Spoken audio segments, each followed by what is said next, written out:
यो चन्द्रागिरी साहित्य समाजको आयोजनामा कवि साहित्यकार भीमनारायण श्रेष्ठद्वारा रचित कविता कृति बाबलहर नामक किताब विमोचन कार्यक्रममा उपस्थित हुनुभएका तपाईं सम्पूर्णमा सर्वप्रथम हार्दिक न्यानो अभिवादन एवं स्वागत व्यक्त गर्न चाहन्छु।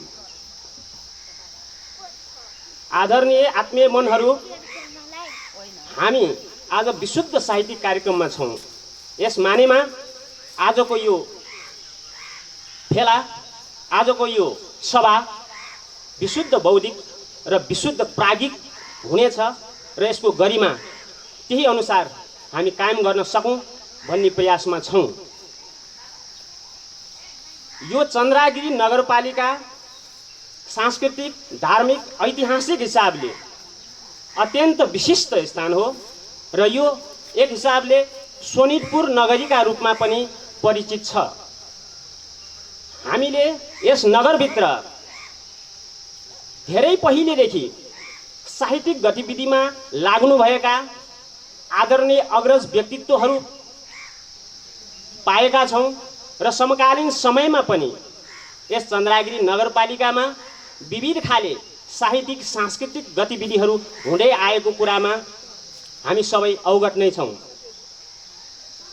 आदरणीय अग्रज उपस्थित सबै मनहरूलाई हामी के आज जानकारी गराउन चाहन्छौं भन्दा यो थानकोट क्षेत्रमा धेरै खाले सांस्कृतिक, कला र साहित्यिक सङ्घ संस्थाहरूले आफ्नो कालखण्डमा आफ्नो खाले गतिविधिद्वारा यो धरतीलाई सुन्दर र उन्नत ढङ्गले अगाडि बढाएको हामीले पाएका छौं। त्यस अर्थमा ती सबै सङ्घ संस्थाप्रति पनि हामी यो आयोजक संस्था हार्दिक आभार व्यक्त गर्न चाहन्छौं। मूलतः यो चन्द्रागिरी साहित्य समाज बारे थोरै हामीले तपाईहरुमा जानकारी दिनुपर्दा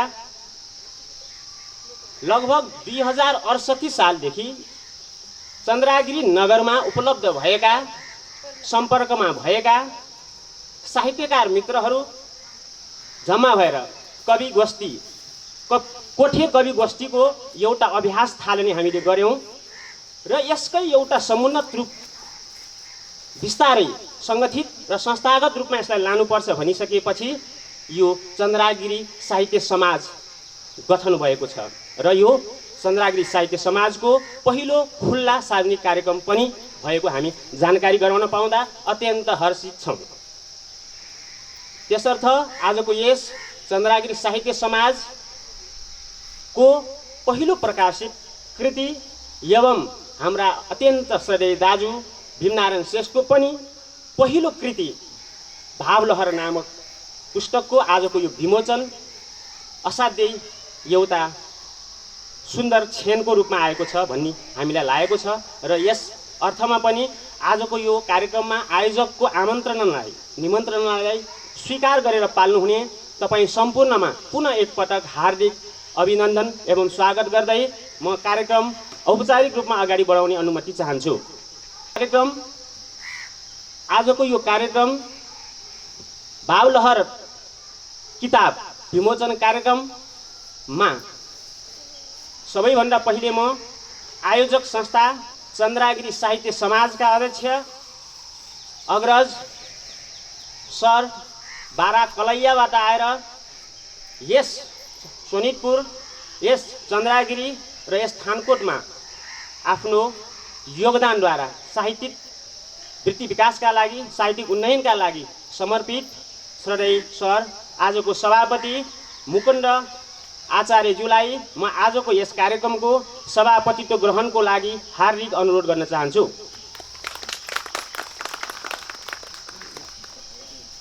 त्यसैगरी यस सुन्दर नगरीका हाम्रा नगरपिता, साहित्य कला संस्कृति प्रेमी श्रद्धेय दाजु घनश्याम गिरी आज हाम्रो आमन्त्रणलाई स्वीकार गरेर आउनु भएको छ। त्यस अर्थमा हामी उहाँलाई आजको यो प्रमुख अतिथिको आसन ग्रहणका लागि हार्दिक अनुरोध गर्न चाहन्छौं। त्यसैगरी विभिन्न विधा क्षेत्रबाट हामीले विभिन्न व्यक्तित्वहरूलाई निम्त्याएकोमा विशेषतः भुवनहरी सिग्देल सरको केही समस्याका कारण उहाँ उपस्थित हुन सक्नु भएन। हिजोसम्म मोडनाथ सरको उपस्थिति हुने कुरा ग्यारेन्टी थियो, हामी त्यसमा विश्वस्त थियौँ। तर अहिले भर्खरै उहाँको पनि थोरै स्वास्थ्यको समस्याले गर्दा उहाँ उपस्थित हुन सक्नु भएन। उहाँहरूलाई हामी सम्झना गर्छौँ। उहाँहरू हाम्रा सम्मानका पात्र व्यक्तित्वहरू हुनुहुन्छ। त्यसकारण अब म आसन ग्रहणकै क्रमलाई अगाडि बढाउँदै विशेष अतिथिको रूपमा हामीले लिसा नकर्मी चन्द्रागिरी नगरपालिका उपमेयरलाई पनि डाकेका छौँ र उहाँ आउँदै हुनुहुन्छ भन्ने जानकारी भएको छ। उहाँलाई पनि हामी आसन ग्रहणको लागि अनुरोध गर्न चाह्यौँ।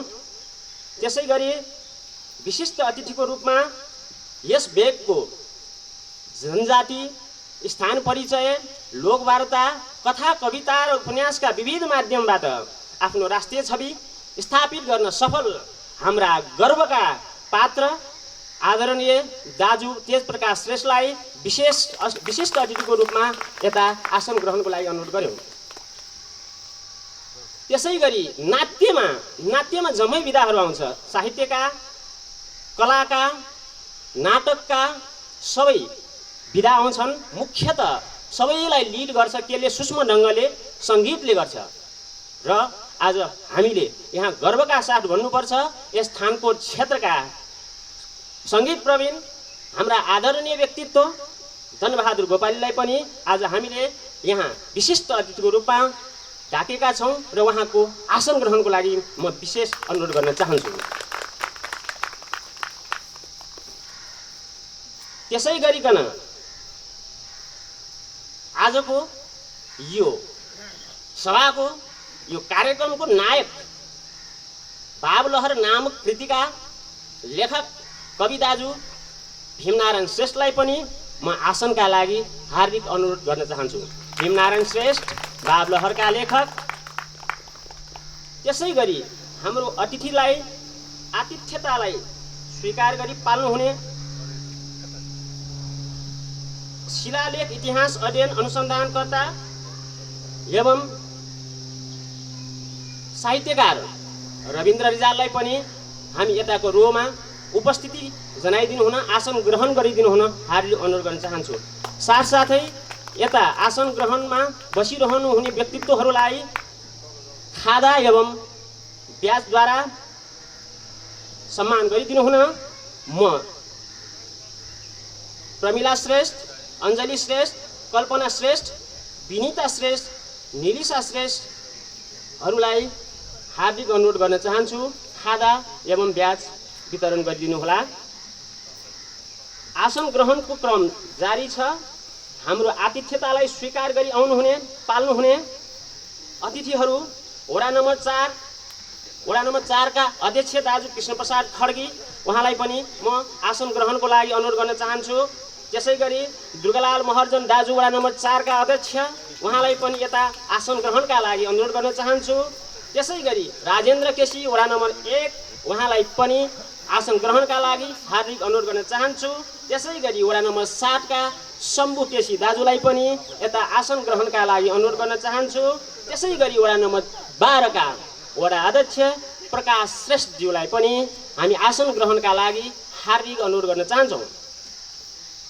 त्यसै गरी यथास्थानमा आसन ग्रहण गरिदिनु हुनका लागि अब यो एउटा अहिलेको विषम परिस्थितिले गर्दा हामीले सबै मान्यवरहरूलाई, सबै व्यक्तित्वहरूलाई, अतिथिहरूलाई एकै ठाउँमा यही अनुसारले चाहिँ व्यवस्थापन गर्न सकेनौँ। त्यसले गर्दा यथास्थानमा आसन ग्रहण गरिदिनु हुनका लागि म अतिथिहरू प्रहरी नायक उपरीक्षक महानिरीक्षक प्रहरी वृत्त खानकोटका डिएसपीज्यूलाई पनि यता रोमा आसन ग्रहणको लागि अनुरोध गर्न चाहन्छु। त्यसै गरी चन्द्रबहादुर गोपाली पूर्व अध्यक्ष खानकोट गाविस पूर्व अध्यक्ष उहाँलाई पनि हामी यता आसन ग्रहणका लागि हार्दिक अनुरोध गर्न चाहन्छु। त्यसै गरी विष्णुप्रसाद श्रेष्ठ पूर्व उपाध्यक्ष खानकोट गाविस उहाँलाई पनि आसन ग्रहणका लागि हार्दिक अनुरोध गर्न चाहन्छु। त्यसै गरी अतिथिकै रूपमा आशकला श्रेष्ठ साहित्यकार एवं प्रिन्सिपल थानकोट माडी उहाँलाई पनि आसन ग्रहणका लागि हामी अनुरोध गर्न चाहन्छौँ। अतिथिकै रूपमा हाम्रो आमन्त्रणलाई स्वीकार गरी पाल्नुहुने कविन्द्र गोपाली समाजसेवी प्रधानाध्यापक मङ्गलदेव माडी कविन्द्र गोपाली सरलाई पनि हामी आसन ग्रहणका लागि हार्दिक अनुरोध गर्न चाहन्छौँ। त्यसै गरी अतिथिकै रूपमा अन्जु दीक्षित प्रिन्सिपल पश्चिम बिन्दु माडी उहाँलाई पनि आसन ग्रहणका लागि हार्दिक अनुरोध गर्न चाहन्छु। त्यसै गरी शासनको समाजका प्रतिनिधि भानस्थली पुस्तकालयका अध्यक्ष भगाले राणा मगरज्यू, आर्ष नेपालका व्यवस्थापक सम्पादक ध्यानेन्द्र महर्ज्यू, अग्रसर पुस्तकालयका प्रतिनिधिज्यू, डिओ पोस्ट एवं चन्द्रगिरी न्युजका सबै पत्रकार साथीहरूलाई पनि हामी आसन ग्रहणका लागि यथास्थान आसन ग्रहणका लागि हार्दिक अनुरोध गर्न चाहन्छु। आदरणीय बौद्धिक व्यक्तित्वहरू अघि नै पनि मैले भने समाजलाई भौतिक रूपले निर्देशन गर्ने परिचालन गर्ने विविध माध्यमहरू मध्ये सबैभन्दा उत्कृष्ट सबैभन्दा सूक्ष्म र सबैभन्दा आवश्यक तत्त्व साहित्य कला र संस्कृति हो भन्ने कुराको आत्मसात हामीले गरेका छौँ र त्यो क्षेत्रको उन्नयन र विकासका लागि हामी सबै प्रतिबद्ध र कटिबद्ध छौँ भन्ने विश्वास फेरि पनि हामीले लिएका छौँ। तसर्थ आजको यो विशुद्ध बौद्धिक, विशुद्ध प्राज्ञिक र विशुद्ध साहित्यिक कार्यक्रममा उपस्थित हुनुहुने तपाईँ सम्पूर्णलाई फेरि पनि एकपटक स्वागत गर्दै म कार्यक्रमलाई अगाडि बढाउने अनुमति चाहन्छु। मैले देखिरहेको छु अघि नै पनि यहाँ नाम आइसकेको छ। शिलालेख र इतिहास अध्ययन अन्वेषणकर्ता एवं साहित्यकार रविन्द्र रिजाल, उहाँलाई हामी यता आएर आसन ग्रहणका लागि अनुरोध गर्दछौँ। रविन्द्र रिजाल।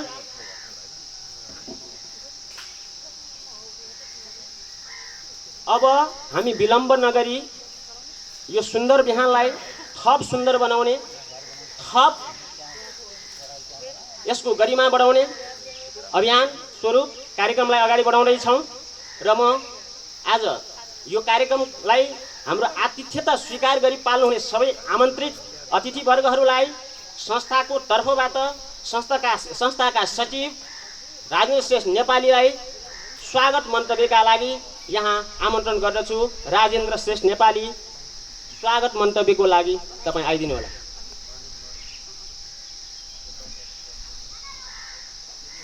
नमस्कार सम्पूर्ण महानुभावहरू।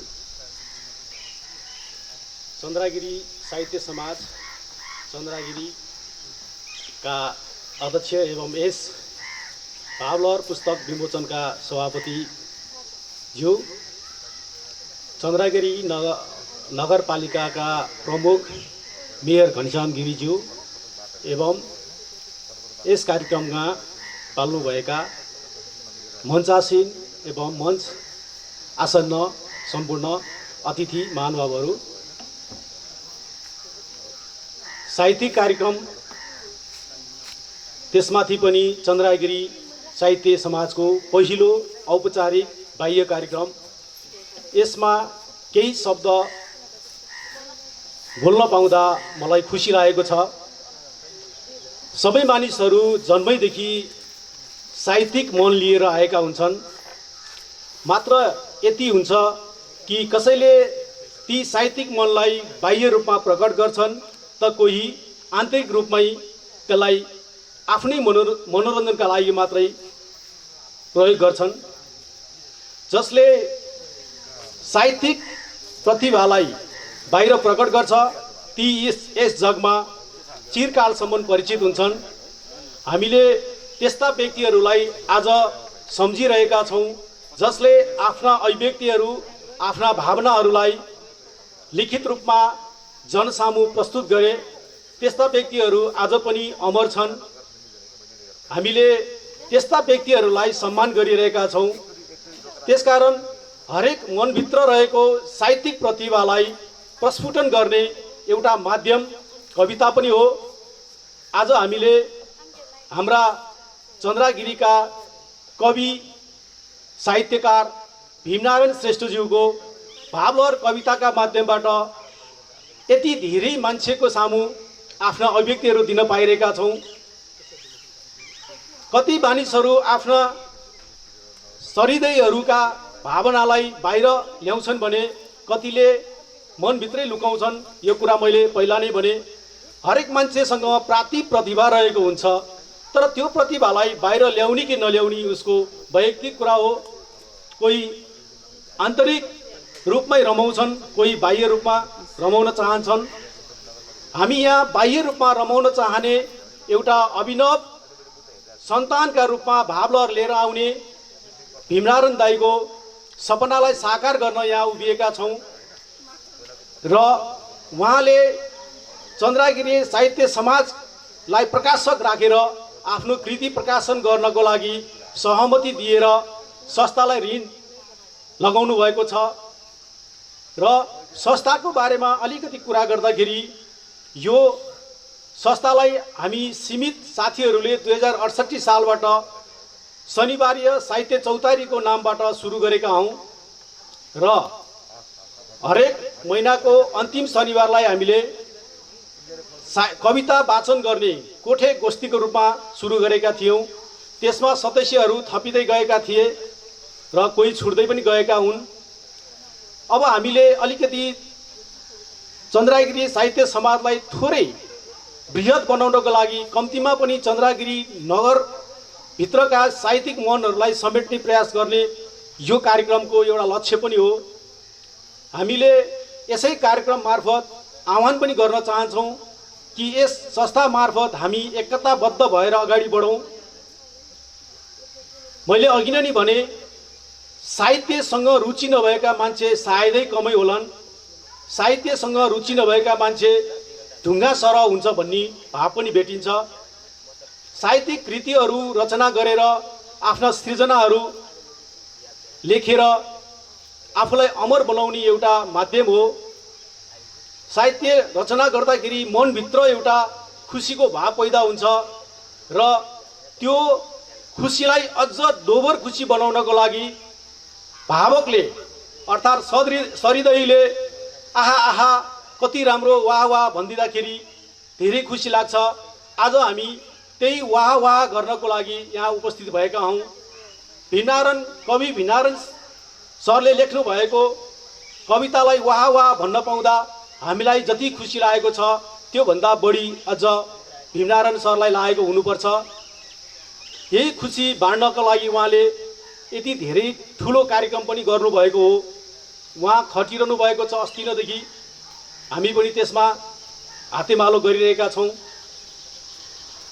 र म यो समय अलिकति असहज भएको हुनाले धेरै कुरा नराखिकन यहाँ उपस्थित हुनुभएका सम्पूर्ण गण्यमान्य व्यक्तिहरू, कवितालाई बुझ्ने, कवितालाई परख गर्ने सरिदय सबै मनहरूलाई स्वागत गर्दै मेरो स्वागत मन्तव्यलाई यही टुङ्ग्याउँछु।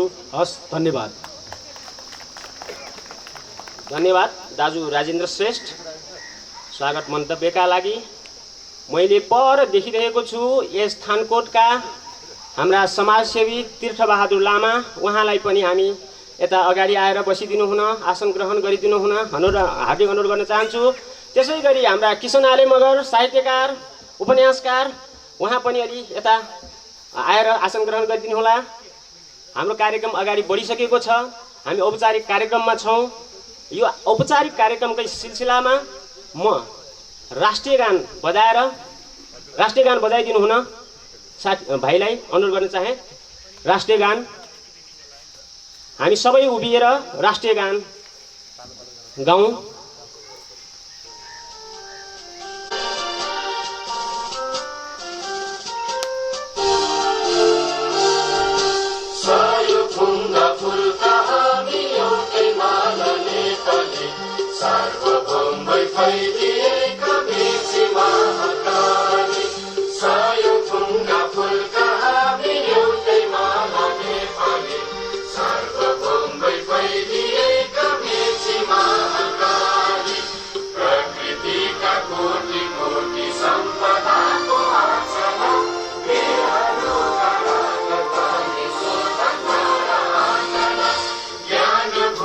शांति भूमि पर पहाड़ी मन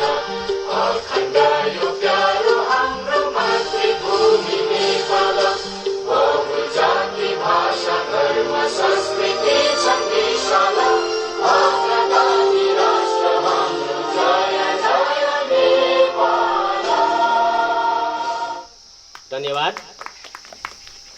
यो कार्यक्रमको उद्घाटन गरिदिनु हुन आजको यस कार्यक्रमका प्रमुख अतिथि नगरपिता आदरणीय दाजु घनश्याम गिरीलाई सुकुन्दा र पानसमा दीप प्रज्वलन गरी यो कार्यक्रम उद्घाटन गरिदिनु हुन हार्दिक अनुरोध गर्न चाहन्छु र हामी उपस्थित सबैले ताली बजाएर यस कार्यक्रम उद्घाटनमा सहभागिता जनाइदिनु हार्दिक अनुरोध गर्न चाहन्छु।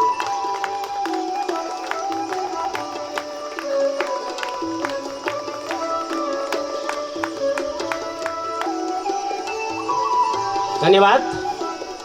हाम्रो कार्यक्रम उद्घाटन भइसकेको छ र अब हामी कार्यक्रमलाई अगाडि बढाउने क्रममा फेरि पनि एउटा विशेष चरणमै छौँ र त्यो विशेष चरण भनेको कवि भीमनारायण दाजु भीमनारायणद्वारा लिखित कविता कृति बाबलहर विमोचन नै हो र यसका लागि आजको प्रमुख अतिथिहरू विशिष्ट अतिथिहरू यताको रोमा बस्नुहुने सबैलाई पुस्तक विमोचन गरिदिनु हुन म हार्दिक अनुरोध गर्न चाहन्छु। कर्मी साथीहरूलाई पनि यो विशेष क्षणलाई जीवन्त र अविस्मरणीय बनाउनका लागि यस क्षणलाई क्यामेरामा दृश्यमा कैद गरिदिनु हुन म हार्दिक अनुरोध गर्न चाहन्छु।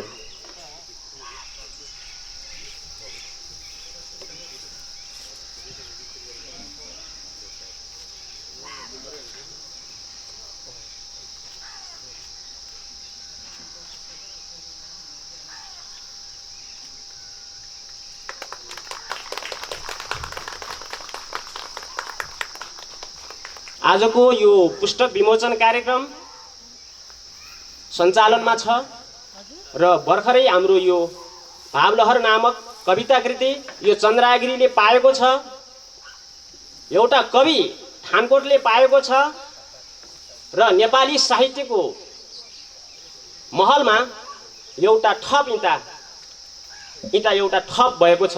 यो विश्वासका साथ कार्यक्रम फेरि पनि अगाडि बढाउन चाहन्छु र म कार्यक्रमलाई अगाडि बढाउने क्रममा हाम्रो आमन्त्रणलाई स्वीकार गरी पाल्नुहुने यस थानकोट क्षेत्रका समाजसेवी बुद्धिजीवी एवं मङ्गलोदय स्कुलका हाम्रा आदरणीय सर कविन्द्र गोपालीज्यूलाई आफ्नो शुभकामना मन्तव्यका लागि म हार्दिक अनुरोध गर्न चाहन्छु। कविन्द्र गोपाली, प्रिन्सिपल, मङ्गलदय मावि। धन्यवाद। आजको यस कार्यक्रम सञ्चालक श्याम बलानीज्यू, सानिदपुर चन्द्रागिरी साहित्य समाजद्वारा कवि भीमनारायण श्रेष्ठज्यूको कृति भावलहर विमोचन कार्यक्रमका सभापति तथा चन्द्रागिरी साहित्य समाजका अध्यक्ष श्री मुकुन्द आचार्यज्यू र त्यस्तै गरी यो कार्यक्रमलाई भव्य र सभ्य बनाउनको लागि पाल्नुभएका यस चन्द्रागिरी नगरपालिकाका नगर प्रमुख श्री घनश्याम गिरीज्यू र त्यस्तै गरी ड्यासमा आसीन हुनुभएका विभिन्न तह र तबकाका साहित्यकार ज्यूहरू र त्यस्तै गरी यो कार्यक्रमलाई सफल बनाउनको लागि यहाँ पाल्नुभएका चन्द्रागिरी नगरपालिका ओडा नम्बर 3 र 4 का ओडाध्यक्षज्यूहरू र त्यस्तै गरी यो भावलहर पुस्तकका कवि भीमनारायण श्रेष्ठज्यू र त्यस्तै गरी आजको यस कार्यक्रममा पाल्नुभएका सम्पूर्ण आदरणीय व्यक्तित्वज्यूहरूलाई सर्वप्रथम हार्दिक धन्यवाद ज्ञापन गर्न चाहन्छु र त्यस्तै गरी आउँदै गरेको विजयादशमी 2077 सालको शुभ अवसरमा हार्दिक मङ्गलमय शुभकामना व्यक्त गर्न चाहन्छु। जुन आज कवि भीमनारायण श्रेष्ठज्यूको कृति प्रकाशन भएको छ र साँच्चीकै हामी खुसी भएका छौँ, किनकि यस चन्द्रागिरी नगरपालिकामा पनि यो साहित्यसँग सम्बन्धित जुन कृति निस्केको छ र त्यसको कारणले गर्दाखेरि यो चन्द्रागिरी नगरपालिकाको क्षेत्रमा एक इता यो साहित्य मार्फत थप्न सफल भएको छ भनेर मलाई खुसी लागेको छ। र अघि उड्को सकले भन्नुभएको जस्तै यस क्षेत्रमा साहित्य सङ्गीत र कलालाई अगाडि बढाउनको लागि विभिन्न कालखण्डमा विभिन्न कृतिहरू पनि प्रकाशन भएको छ र त्यही सिलसिलामा विगत एक दशकदेखि यस क्षेत्रमा सोनितपुर साहित्य सङ्गीत तथा कला समाज पनि रहेको म जानकारी गराउन चाहन्छु।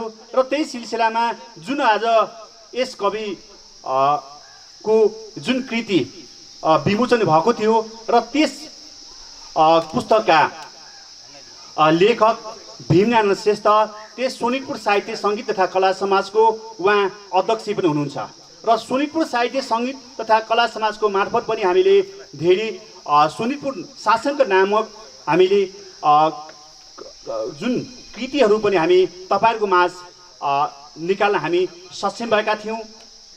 र आज जुन साहित्यकार भीमनारायण श्रेष्ठ ज्यूद्वारा जुन लिखित भाव लहर नामक जुन कृति विमोचन भएको छ र यो विमोचन जुन अब चन्द्रागिरी नगरपालिकाका मेयर साहबले गर्नुभएको छ र उहाँलाई मेरो एउटा विशेष अनुरोध यी कला र संस्कृतिलाई यी साहित्यहरूलाई जगेर्ना गर्नको लागि सम्बन्धित नगरपालिकाको तर्फबाट पनि विशेष पहल गर्नुपर्छ।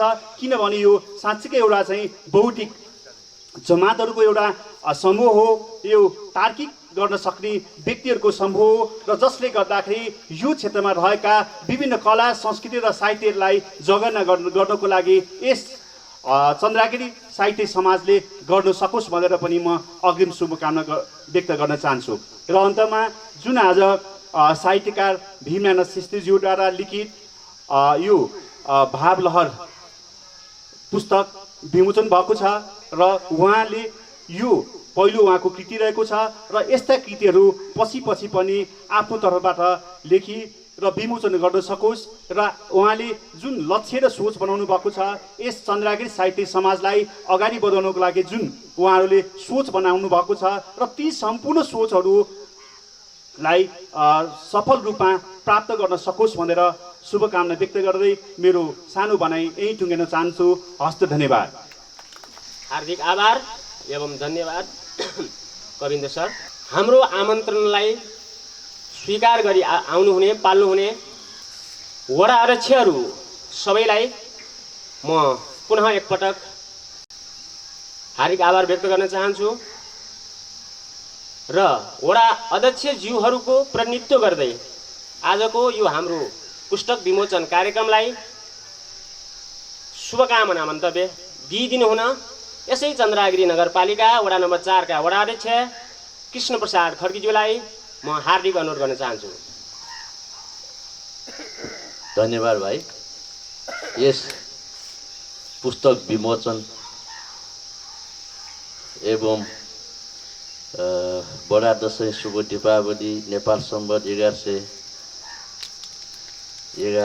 छठ पर्वको शुभकामना आदान प्रदान कार्यक्रम यो सबैका यो हाम्रो यो सभाका अध्यक्षज्यू र त्यसमा उपस्थित विभिन्न विधाका महानुभावहरू, उपस्थित दाजुभाइ तथा दिदीबहिनीमा चन्द्रागिरी नगरपालिका वडा नम्बर 4 थानकोटको तर्फबाट सबैलाई स्वागत तथा बधाई दिन चाहन्छु।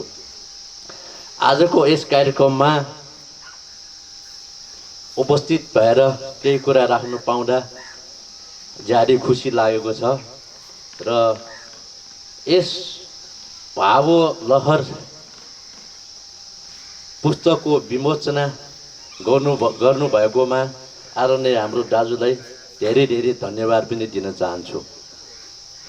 विगतमा यस साहित्य कार्यक्रमहरू थानकोटमा गर्दै आउँथ्यो र धेरै वर्ष भयो यस्तो कार्यक्रमहरू नभएको र यो कार्यक्रमहरूले निरन्तरता नपाउँदाखेरि हामीले एउटा संस्कारै हराएको जस्तो अनुभूति भएको छ हामीलाई र ढिलै भए पनि हाम्रो आदरणीय दाजुले एउटा पुस्तक निकाल्नु भएको छ। उहाँलाई धेरै धेरै धन्यवाद र हामीले मलाई लाग्छ सोनितपुर भनेर हामीले एउटा किताब निकालेको थियौँ नुडोको अवसरमा करिब 10 वर्ष अगाडि उहाँकै सक्रियतामा थानकोटको चिनारी हुने गरी हामीले एउटा किताब निकालेका थियौँ। त्यसपछिको साहित्य हामीले यसरी उहाँले सेकेन्ड यो दोस्रो किताब निकाल्नु भएको छ। उहाँको जुन यो साहित्यिक किताबले हामीमा केही ज्ञानको अनुभूति हुने आशा राखेको छु र यस्ता कार्यक्रमहरूमा सधैँ नै हाम्रो वडा स्तरीयबाट गर्न सक्ने सहयोग र हामीबाट हुने जुनसुकै सहयोग पनि हामी सधैँ दिन तयार छौँ र आउँदा पुस्ताहरूले यस साहित्यिकहरूमा कुनै पनि क्षेत्रका कुनै पनि बालकवि या यो साहित्यिकको कुराहरूमा हामी सधैँ सहयोग गर्ने बाचा गर्दै यहाँहरूलाई सबैलाई यो बडा दशैँको शुभकामना दिँदै म यहाँबाट बिदा हुन चाहन्छु। धन्यवाद। धन्यवाद दाजु कृष्णप्रसाद खड्गे, वडा अध्यक्ष 4 नम्बर वडा चन्द्रागिरी नगरपालिका।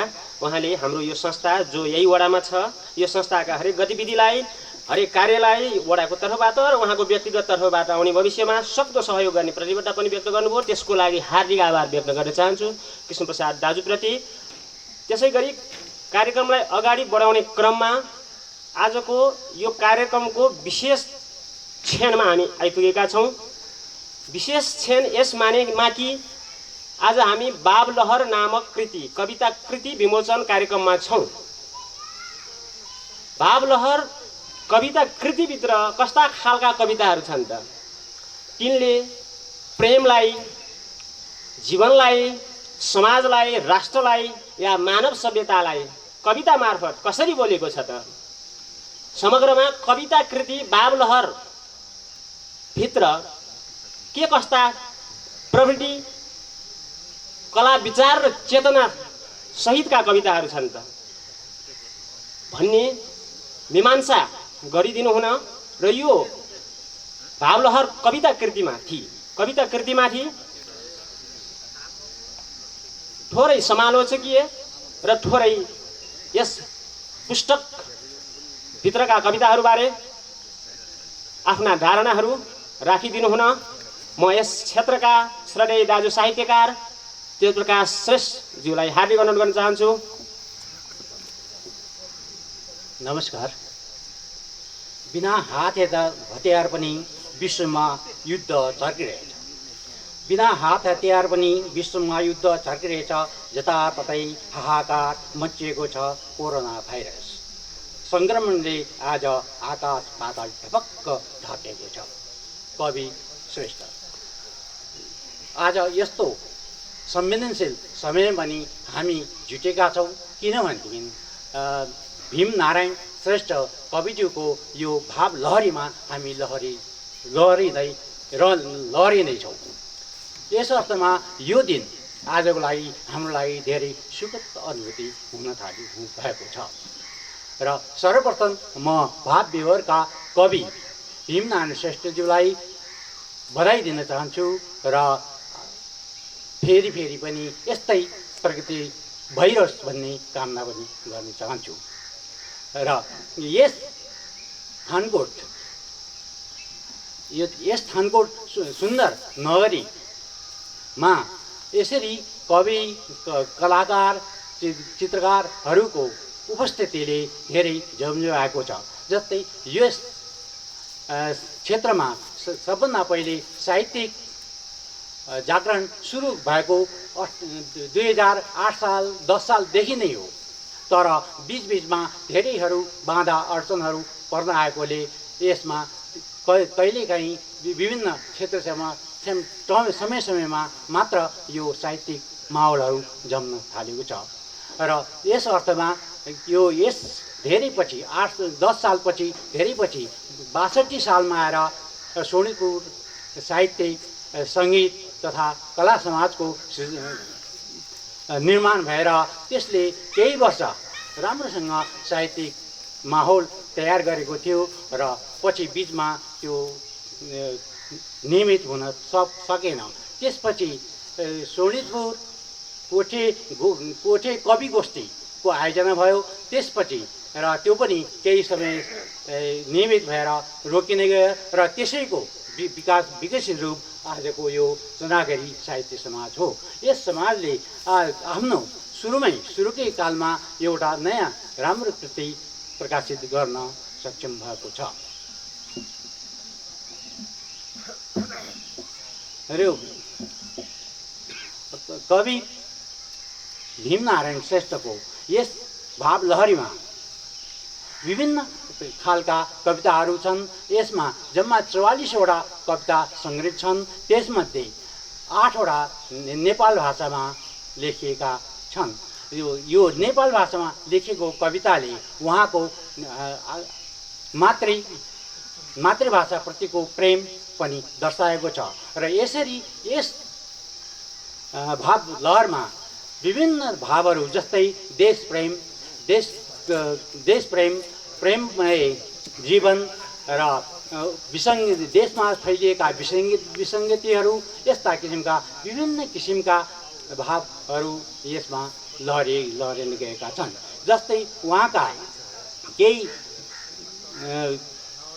अभिव्यक्तिहरू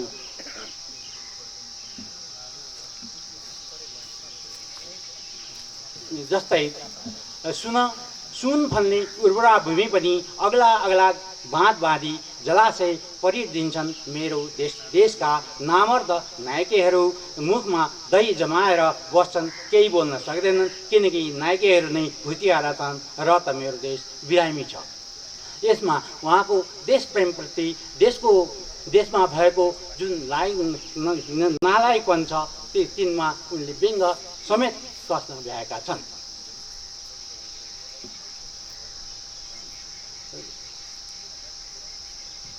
र त्यसपछि यसमा नारी संवेदनाहरू, नारी आवाजहरू, नारीको उत्पीडनहरूको लागि पनि उहाँले केही लेख्नुभएको छ। जस्तै नारी भई म यहाँ किन नबाच्ने, नारी भई म यहाँ किन नबाच्ने, नौलो किरण समाजमा किन नछर्ने, आफ्नै अधिकार आफैले लिएर जीवनको पाइला म किन नसर्ने, आजकी म नारी। यसमा उहाँको जुन नारीले गर्न खोजेको जुन साहस धैर्य छ त्यसलाई यसमा अभिव्यक्त गर्नुभएको छ। यसै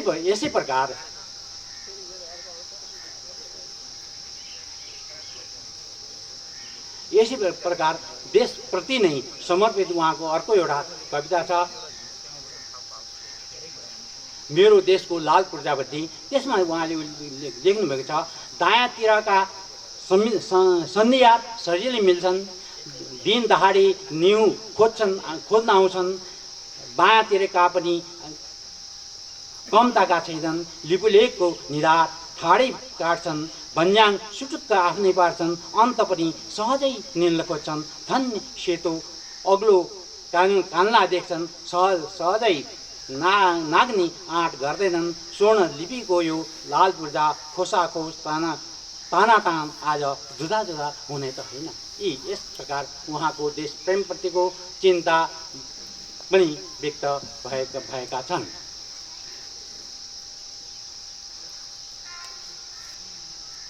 अनि उहाँले आफ्नै जन्मथलो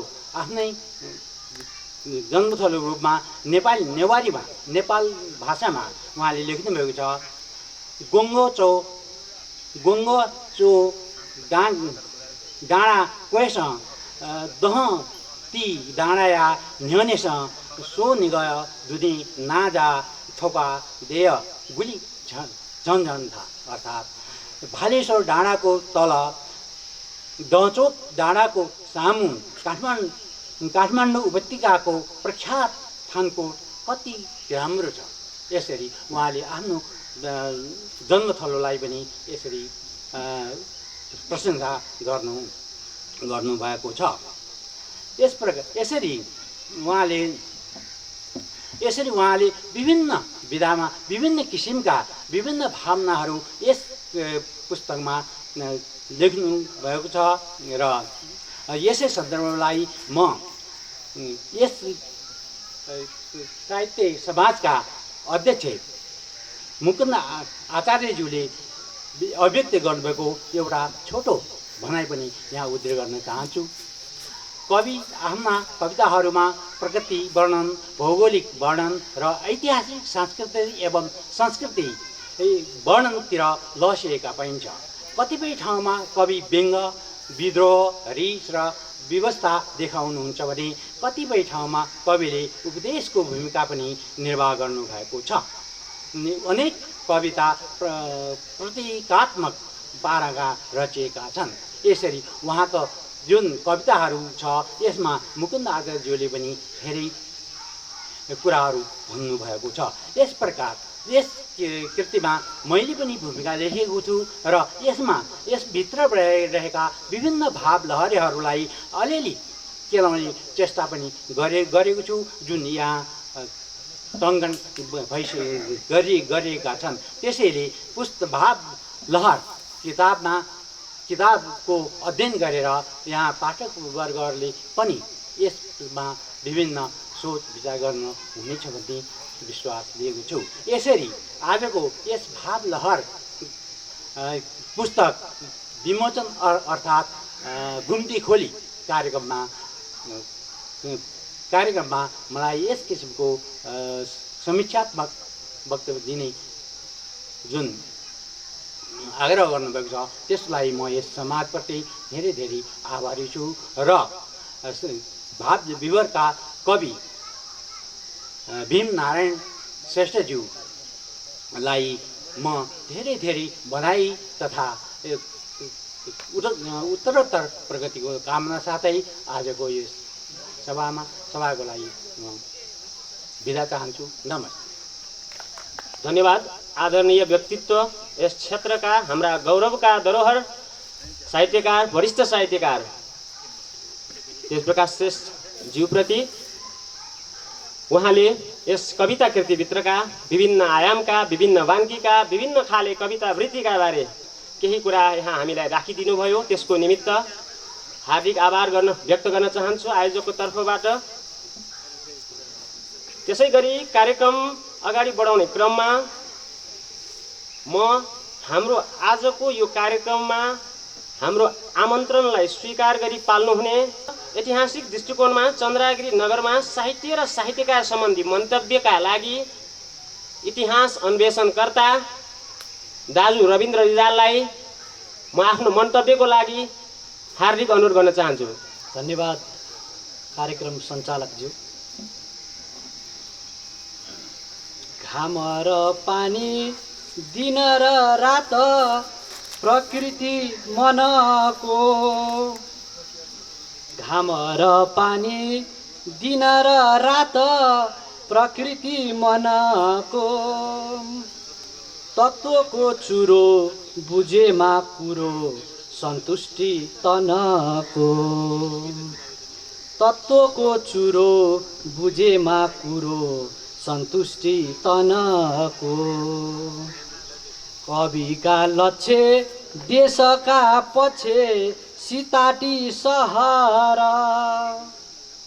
कविका लक्ष्य देशका पछे, सिताटी सहर। स्वीकृति लिन उज्यालो दिन, भावका लहर। स्वीकृति लिन उज्यालो दिन, भावका लहर। यो मर्मस्पर्शी उद्देश्यमा आधारित भएर भावलहर कृतिकारको कृति जुन विमोचन हुँदैछ, यो महत्त्वपूर्ण कार्यक्रम अध्यक्षज्यू, प्रमुख अतिथिज्यू लगायत सम्पूर्ण अतिथि र दर्शक दीर्घामा रहनुभएका साहित्य प्रेमी मनहरूलाई म नमन गर्न चाहन्छु। स्वीकार्नुहोस्। नमस्कार।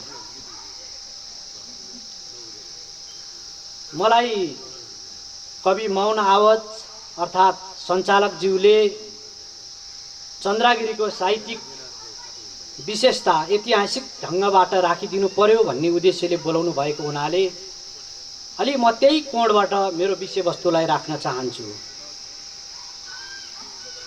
अघि हाम्रो समीक्षक आदरणीय सर तेजप्रकाश श्रेष्ठज्यूले आधुनिक कालखण्डको मोटामोटी 2007-08 साल तिर आइसकेपछि यहाँको साहित्यिक विकास अलि महत्त्वपूर्ण ढङ्गबाट अगाडि बढ्यो भन्ने विषयवस्तुलाई ल्याउनु भएको छ। मैले त्यसलाई सहर्ष स्वीकार्दै म अझ प्राचीन विषयवस्तुतिरबाट आफ्नो विषयवस्तुलाई ल्याउन चाहन्छु। हाम्रो पौराणिक ग्रन्थहरू, ठ्यासफुहरू, दाफाहरूलाई हामीले पल्टाएर हेर्ने हो भने चन्द्रगिरी नगरपालिका या अघि मैले कवितामा भने जस्तो सिताटी सहर एउटा ऐतिहासिक साहित्यिक नगरी हो, एउटा ऐतिहासिक सांस्कृतिक नगरी हो। इतिहास र संस्कृतिको जननी साहित्य हो, जहाँ साहित्य जुर्मुराएर उठ्छ, अङ्कुरित हुन्छ। त्यो लेखिएको साहित्यद्वारा नै त्यहाँको इतिहास बन्दछ। त्यसरी हेर्ने हो भने चन्द्रगिरीभित्र भएका लगभग आजभन्दा 1500 वर्ष अगाडिका 24-25 वटा भन्दा बढी लिच्छवीकालीन शिलालेखहरू छन्। ती लिच्छवीकालीन शिलालेखहरूभित्र उल्लेख भएका साहित्य र त्यो पद्यमा लेखेको, छन्दमा लेखेको, कला र बान्की मिलाएर लेखेको, अलङ्कारलाई ढालेर लेखेको, बिम्ब र प्रतिबिम्बहरूलाई मिलाएर लेखिएको अति गहन शिलालेखहरू हाम्रा नगरमा छन्। मल्लकालमा त्यस्तै महत्त्वपूर्ण विषयवस्तुहरूलाई अँगालेर लेखेका शिलालेखहरू, ताम्रपत्रहरू, ठ्यासफुहरू, दाफा लगायतका कयौँ त्यस्ता खालका अभिलेखहरू हाम्रो नगरमा छ। शाहकालको त कुरा गर्नै परेन, थुप्रै छ। अब लिच्छवीकालीन समयमा नेपाल भुक्ति भन्ने एउटा शब्दको प्रयोग भएको पाइन्छ। लगभग आजभन्दा 1400 वर्ष अगाडि द्वितीय शिवदेव लिच्छवी राजा भएको बखतमा चन्द्रगिरी नगरपालिका अर्थात् सिताती सहरभित्र नेपाल भुक्ति भनेर नेपालको सम्बोधन गरेको त्यो साहित्यभित्र नेपालको वर्णन गरिएको पाइन्छ। साहित्यभित्र यहाँको एउटा भोज खाने प्रचलनको वर्णन गरिएको पाइन्छ 1500 वर्ष अगाडि राजा वसन्तदेवको पालामा। साहित्यभित्रै अन्य धेरै धेरै यस्ता विषयवस्तुहरू छन् जसले एउटा युद्धको विरासतलाई बोकेको पाइन्छ। युद्ध हारेपछिको प्रतिशोधको तयारीको लागि तयारी गरेको पाइन्छ। विभिन्न उद्देश्य बोकेर साहित्य सृजित गरिएको पाइन्छ। सँगै प्रकृतिलाई पनि जोडेर साहित्य सृजना भएको पाइन्छ। यस्तो विभिन्न विरासतहरूमा यो चन्द्रगिरीभित्र आजभन्दा 1500 वर्ष अगाडिबाट कविताहरू लेखिन्थे। अंशुवर्मा कालीन समयमा चान्द्र व्याकरण भन्ने एउटा व्याकरण लेखियो। त्यो व्याकरणको रचयिता चन्द्रवर्मा गोमी यही सिताटी सहर अर्थात् चन्द्रगिरीका थिए। हामी कस्तो धनी ठाउँका व्यक्तिहरू थियौँ। यो अति महत्त्वपूर्ण विशेषता बोकेको ठाउँमा हामी थियौँ। 9 लाख भन्दा बढी कविता लेख्ने कवि गुणाढ्य जसले प्राकृतिक अर्थात् 85 भाषामा आफ्नो कविता लेख्थे। तिनले यो चन्द्रगिरीभित्रका विभिन्न क्षेत्रहरूको प्रकृति, यहाँको नदीहरूको बारेमा, यहाँको फुलहरूको बारेमा, यहाँको माछाहरूको बारेमा वर्णन गरेको पाइन्छ। आज होइन, आजभन्दा 1400-1500 वर्ष अगाडि जसले 9 लाखवटा भन्दा बढी कविताहरू लेखेका छन्। त्यस्तो कविता सिर्जिएको ठाउँ हो यो। त्यति महत्त्वपूर्ण ठाउँ हो यो, जहाँ आर्ष साहित्य सिर्जित भएको भूमि, जुन आर्ष साहित्यले आज सिङ्गो चन्द्रगिरीवासीलाई आफ्नो एउटा सांस्कृतिक र ऐतिहासिक नगर भनेर भन्न बाध्य पारेको छ। त्यस्तो महत्त्वपूर्ण भूमिका हामी नागरिकहरू भएको हुनाले गर्दाखेरि हामीले हाम्रो समयमा कला, रूप, अलङ्कार, बिम्बहरूले सिँगारेका कविताहरू वा हाम्रो प्रकृतिमय कविताहरू या विद्रोहका कविताहरू वा ज्वालामुखीका कविताहरू वा विभिन्न प्रगतिका कविताहरू या समाजको विकृति विसङ्गति विरुद्धका कविताहरू हामीले सिर्जित गर्ने र डुब्न लागेको देशलाई नयाँ ढङ्गबाट त्राण दिने, बचाउने अबको दायित्व तपाईँ हाम्रो हो, कवि र कविकारहरूको, कृति र कृतिकारहरूको। त्यस कारणले गर्दा त्यो अभियानमा लामबद्ध हुनुभएका कवि भीमनारायण श्रेष्ठ जसको कृतिभित्र यही नै विशेषताहरू मैले पाउँदछु। यो हिजोको साहित्य, हिजोको संस्कृति, हिजोको इतिहासको प्रतिबिम्ब नै यो पुस्तक भावलहर हो भन्ने मैले बुझेको छु। यो ठाउँ अति स्वनामधन्य साहित्यकारहरूले भरिएको ठाउँ पनि हो।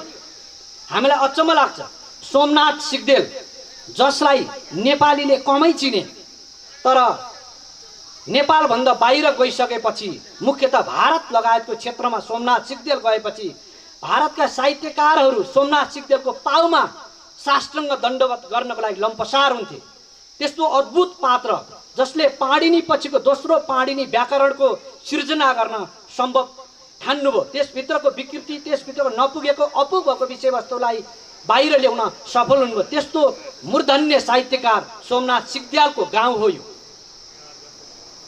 1978 नेपालबाट लखटिएका, जसले यहाँको जात जातिको बारेमा या थर गोत्र परवरावली भन्ने एउटा कृति लेख्दाखेरि त्यो कृतिभित्र गुरुङ जातिको बारेमा यस्तो हुन्छ नाक भनेर लेख्ने सिलसिलामा अलि मिस्टेक भयो रे भन्ने त्यो बेलाको एउटा मगर गुरुङले राणाहरूलाई आरोप लगाइसकेपछि त्यो राणाहरूबाट बहिष्कृत भएर सर्वस्व हरणमा परेका शिखरनाथ सुवेदीको गाउँ हो यो,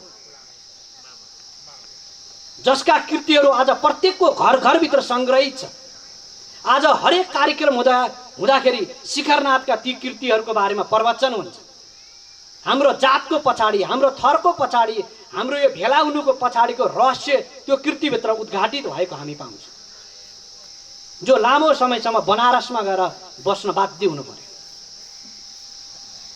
त्यस्तो महत्त्वपूर्ण जसलाई चाहिँ नि मोरु 20 रुपैयाँ, मोरु 20 चाहिँ नि जरिवाना तिराइएको थियो त्यो बेलामा। हेर्नुहोस् है, यस्तो खालको ठाउँमा हामी छौँ। मैले अघि पनि भने, एउटा उद्देश्यमा आधारित भएर, एउटा युद्धमा घुमिनको लागि वा युद्धमा हारिसकेपछि प्रतिशोध साट्नको लागि वा यहाँको प्रकृतिको कथा व्यथा सुनाउनको लागि हिजोको साहित्यहरू लेखिन्थ्यो। पृथ्वीनारायण शाहकालीन समयका साहित्यहरू पनि त्यस्तै थिए।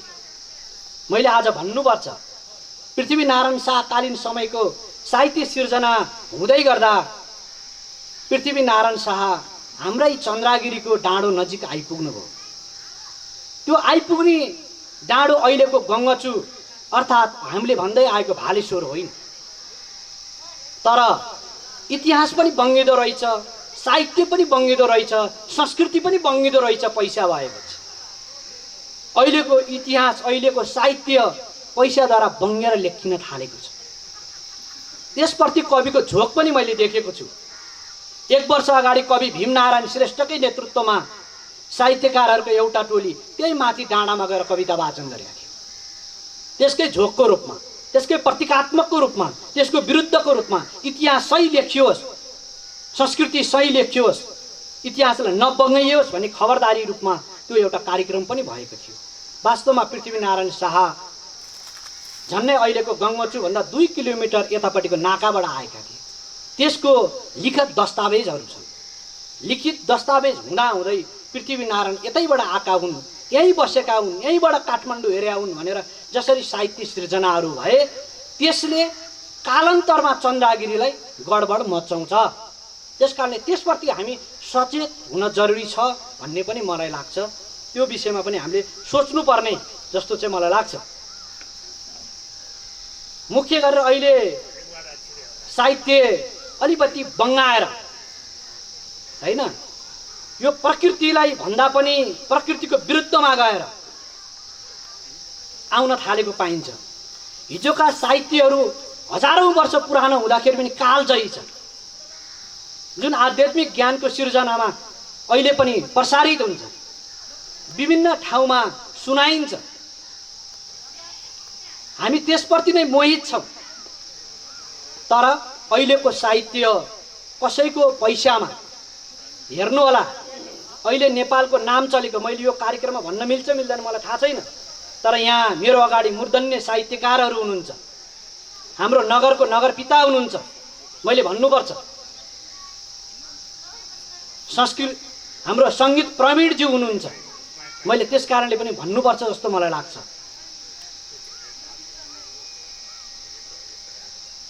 अहिले नेपालमा साहित्य एउटा निश्चित पैसा भएका व्यक्तिहरूले आफू प्रवचन दिने अनि अर्को व्यक्तिले उसको लेखिदिने यस्तो खालको अहिले चलन बढेको छ।